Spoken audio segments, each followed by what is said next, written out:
Doctor Babasaheb Ambedkar Marathwada विद्यापीठाचा अनागोंदी कारभार समोर आलेला आहे। पदवी परीक्षेचं विचित्र वेळापत्रक जाहीर करण्यात आलं। एकाच सत्रामध्ये एकाच दिवशी सलग 2 वेगवेगळ्या पेपरच्या परीक्षा घेण्यात आलेल्या आहेत।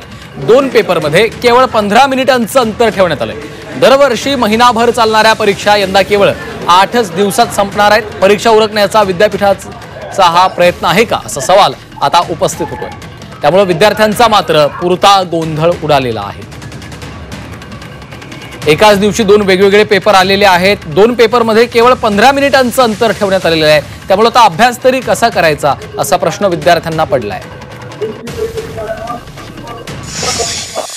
आता जी आपली प्रश्नपत्रिकांचं स्वरूप आहे जुन्या म्हणजे पॅटर्न 22 प्रमाणे जे स्वरूप आहे हे 40-10चं आहे। म्हणजे 50 मार्कांचा आपला पेपर असतो, त्यातले 40 मार्क थेअरीचे असतात आणि 10 मार्क हे आपले ज्याला आपण प्रॅक्टिकल स्वरूपाचे जे परीक्षा असतात इंटरनल इव्हॅल्युएशनच्या संदर्भातले असे काही प्रश्न असतात।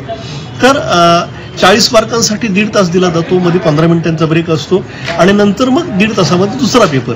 म्हणजे एकाच विषयांचे 2 सलग भाग जे एका सेमिस्टरमध्ये आपण शिकलेले असतात त्यांची परीक्षा घेतली जाते। जुन्या जर पॅटर्न ॲन्युअल पद्धतीचा विचार केला तर 100 मार्कांचा पेपर असायचा आणि 3 तास सलग पेपर आपल्याला द्यावा लागायचा।